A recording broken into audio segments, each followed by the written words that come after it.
My name's Andy, I'm 22 years old and I'm a student in London. Although I like to think of myself as politically aware, even informed, I've always had a little bit of a problem with activism.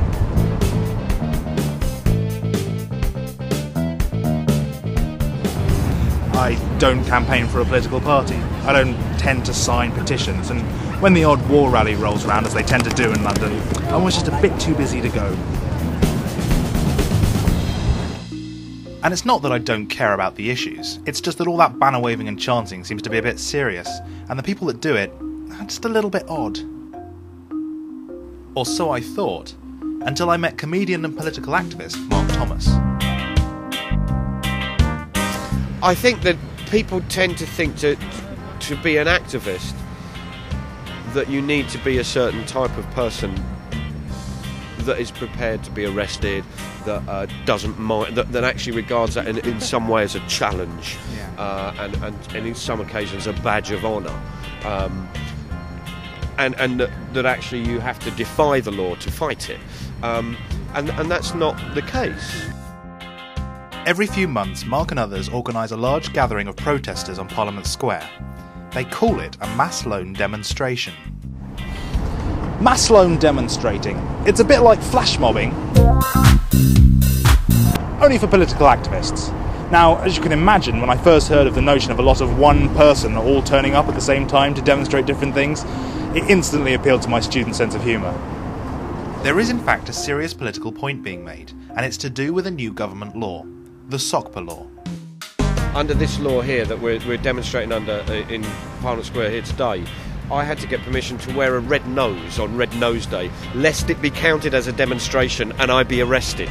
There's a friend of mine who was threatened with arrest over a cake that had the word peace iced upon it.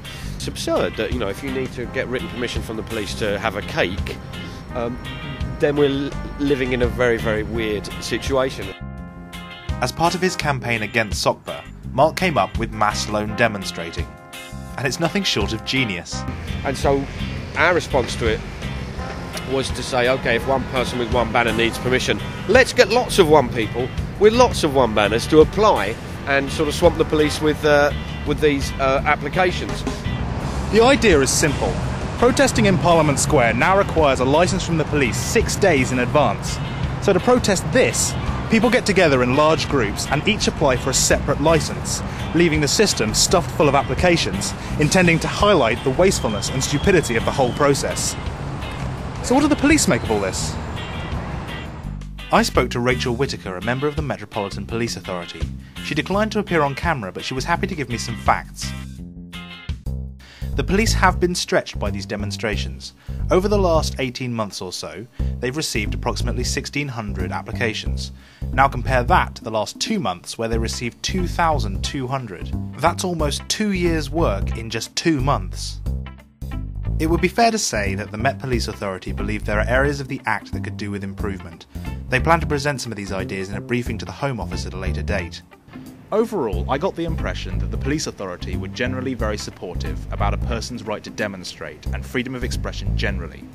However, the police are there to do a job, and that job is enforcing the laws that Parliament creates. Ms. Whitaker suggested that the extra work created by thousands of individual applications, to the point where a squad of policemen had to be withdrawn from the street in order to deal with it, was unfairly targeting the police for something that they ultimately had no control over. She went on to say that a better use of police and protester time might have been to write letters to their MPs. But despite the controversy, I still wanted to be an activist, and the mass loan demonstration seemed like a fun and light-hearted way to participate. I had to have a go. Step 1 is the boring bit. It's the form filling, specifically this form here, the application for the actual demonstration. Now I've already put Parliament Square down here, that's the location, so all I've got to do now is fill out my name, my address, which I think I probably can manage, and the time and the date that the event is actually going to start and end.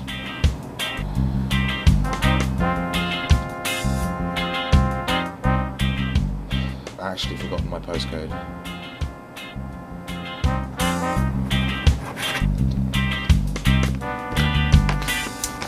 Okay, time for step 2.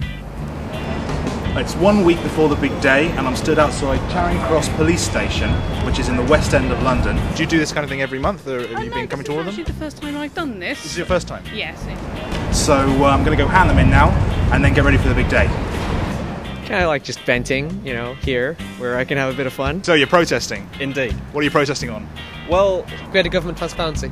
Banning trombones, that sort of thing, because they are very offensive. Having Brain from Pinky and the Brain as leader of the world. I don't like it when somebody sits next to me on a bus and opens a bag of cheese and onion crisps. Obviously the overall theme is freedom of speech. I can't say I'm sworn to secrecy at the moment. But of course each individual protest is about something entirely random.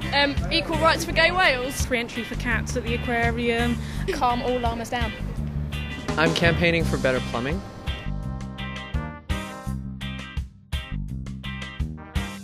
Step 3 actually came a lot quicker than I expected. I received a letter. I, Assistant Superintendent Much, give authority under Section 134 of the Serious Organised Crime and Police Act for your demonstration to proceed on Wednesday. Campaign for better mathematics teaching in the UK. Time for a banner montage.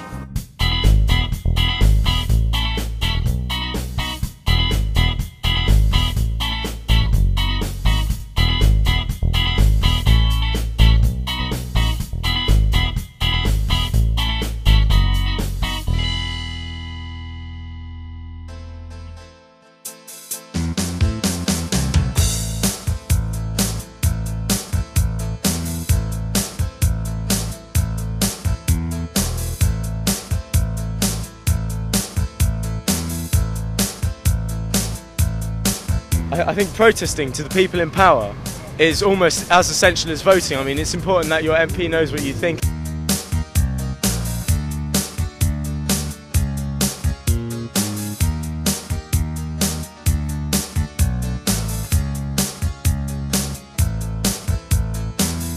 I have applied for several authorisations. We have an authorised protest for 1 year from October the 8th last year through to October the 7th this year. Non-stop? Non-stop. I'm a member of Lawyers for Liberty and we're all members of Amnesty.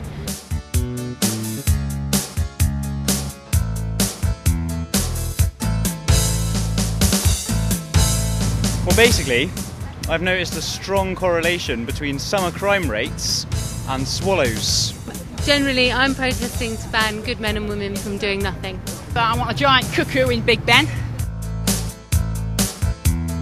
And we want to be able to call it Big Ben as well, because I'm sick of pedants like me saying, actually it refers to the bell. Electronic free time for us all to chat and interact and meet each other. Today is the 31st birthday of the actor Sean Maguire, who is one of the most beautiful people in the world. I'm doing the Children Say No War. One thing I will be calling for is a larger reason for event box on the form, because I went over the form and down the margin as well with all the things I wanted to protest about. As the day drew to a close, one thing stood out most clearly in my mind, that I'd held activism in some kind of stereotype. Perhaps sometimes it did get out of hand, and perhaps some of the people were a bit odd. The monster raving loony party unites our minds and hearts. Globule. But it was a good kind of odd. And so, inspired by Mark and his mass loan demonstrators, I was finally happy to call myself an activist, with all the chanting and banner waving that went with it. Because although activism might be all these things, activism is also about getting out, becoming more politically aware and meeting people, and above all, having fun. And what can be more important than that? What do I want? To go to the pub.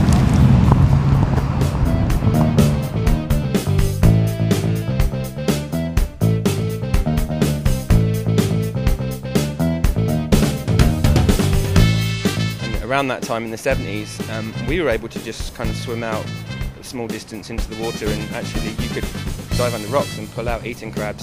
And now, nothing. Just nothing. And so I thought I'd really love to be able to walk around Parliament Square with a placard that says I want to catch crabs.